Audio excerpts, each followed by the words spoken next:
ሰዎችን ፊዚካሊ አይታችሁ አትገምቱ። አንዳንድ ሰው ዛሬ እንደ ተራ ሰው የምታዩት ሰው ነገ ለመጨበጥ ከባድ ሊሆንባችሁ ይችላል። ዶንት ጀጅ ኤኒዋን ባይ አፒራንስ። የሰውን ልጅ እንዲህ አይታችሁ፣ ንግግሩን አይታችሁ፣ ገንዘብ እንደሌለው አይታችሁ ጀጅ አታርጉ። ትጸጸታል። ሰውን ባለባበሱ፣ በገንዘቡ፣ ዛሬ ባለ ሁኔታ አዋርደኸው እድሜ ዘመንህ ልትጸጸት ትችላል። የእግዚአብሔር ፌቨራይት ሊሆን ይችላል ያ ሰው። አትሳሳቱ። ቢ ኬርፉል። ከባድ ስህተት ነው የምትሰሩት። የሰውን ልጅ ባለው ነገር አትገምቱ። ከአምላኩ ጋር ያለውን ፌሎሺፕ አታውቅም። እግዚአብሔር ከየት አንስቶ የት እንደሚያደርሰው አታውቅም። ነገ ምን እንደሚሆን አታውቅም። በተለይ ታዳጊ ልጆችን አታሳዝኑ። የህይወትን እጣ ፈንታ የሚወስን ሰው ሊሆን ይችላል።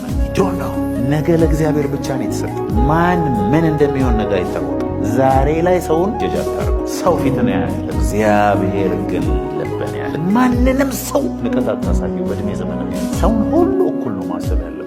ምክንያቱም የዛሬ እረኛ የነገ ንጉሥ ነው። የእግዚአብሔር ሚዛንና